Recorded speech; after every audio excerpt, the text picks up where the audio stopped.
The new fiscal year starts in October, so the county is working on two things: how to pay the remaining bills for this year and how to balance the proposed budget for next year. With a marker in hand, Chief Executive Administrator Lalo Uribe explains the task facing Webb County.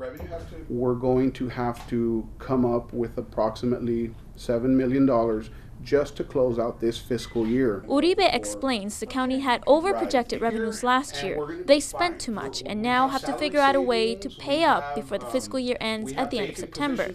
As they're doing that, they also have to prepare the budget for next year, and that comes with a challenge: another deficit. Will be approximately $8.2 million due to about a 46% reduction in the oil and gas industry. Initially, they had made several cuts, like reducing operating budgets, limiting community center budgets, and line item transfers. They had saved $3 million, but now they're considering scrapping that plan.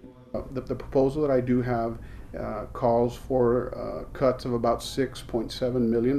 The average cut will be about 6.9% for all departments. Some might see more, some might see less than that, like law enforcement, fire, and indigent care. Under this plan, department heads will be responsible for making cuts to meet their budgets. But Department Head Leo Flores says this puts them in a difficult position. My budget is about $1.9 million. They want me to cut 10%. They want me to cut $197,000 from my budget.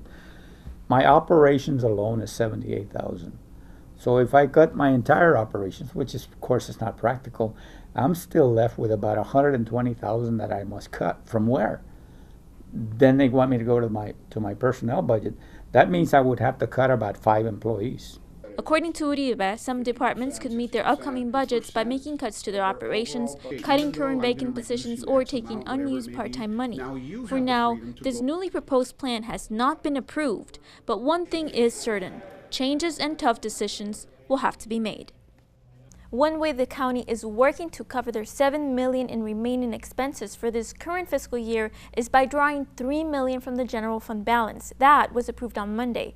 After that, the fund balance will be at 17% of the overall budget. By law, it must not go under 15%. This means they have limited funds to cover the upcoming $8.2 million deficit for next year. For KJNS, I'm Valerie Gonzalez.